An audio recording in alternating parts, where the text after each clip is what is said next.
ఈ ఊర్లో పెద్ద మనగాళ్ళు ఉన్నారట, పోలీసులు పెట్టి తొక్కిస్తాను వీడియో రిలీజ్ చేసిందిరా, వాళ్ళే తొక్కించబడతారు, గుర్తుపెట్టుకోమని. ఎందుకంటే మనం చాలా ప్రశాంతంగా 10 సంవత్సరాలు ఎవరిని ఏమనకుండా, ఏ పార్టీ వాళ్ళు కూడా ఎవరిని ఏమనకుండా మనం మర్యాదగా వాళ్ళని గౌరవించినాం. 2 సంవత్సరాలు అయిపోయి నువ్వు నీ వల్ల కాదు, నీ అబ్బాయి వల్ల కాదు పోలీసుతో పెట్టి చేయటానికి. ఎవడో చేతనైన రమ్మను, వాడు మనకు కూడా అంతకన్నా బలమైన ఇదిగానే ఉన్నావు, వాడిని కూడా అదే పని చేస్తాను. ఎందుకంటే ఎవడికి కూడా మనం కూడా ఎవరికితో కూడా తగులాడొద్దు, ఇది ఉండదు. ప్రశాంత వాతావరణంలో ఎలక్షన్ చేసుకోవాలి. ఆ పిచ్చి మాటలు ఇప్పుడే ఇట్లా మాట్లాడేటోళ్ళు రేపు మీకు ఏం చేస్తున్నారో మీరు అర్థం చేసుకోవాలి. ఎందుకంటే అది అర్థం చేసుకుంటేనే మీకు అర్థమవుతుంది.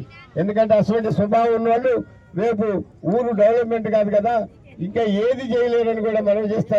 ఇటువంటి కొట్లాట్లు పెట్టి అందరు మందిని ఇబ్బంది పెట్టే తప్పితే అంతకన్నా ఏం చేయరని కూడా మీకు మనవి చేస్తూ, దాని గురించి ఏం భయపడకండి.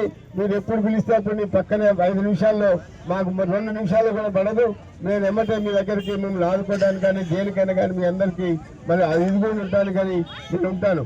ఎందుకంటే పక్కనే జంకుతంగా చూసినారు, అందరూ ఊరంతా కలిసి వచ్చేసినారు. అదేవిధంగా మీ ఊర్లో కూడా వెంకటాద్రిపాలెం కూడా అత్యధిక మెజార్టీతో గెలిపించుకోవాల్సిందిగా మిమ్మల్ని అందరినీ మరి కత్తెర గుర్తు మీద ఓటేసి గెలిపించవలసిందిగా కోర్టు నిర్ణయం తీసుకుంటాను. జై కేసీఆర్, జై తెలంగాణ.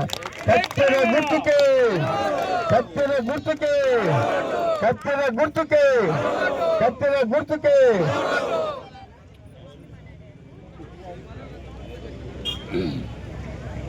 ఇళ్ల బిల్లుల గురించి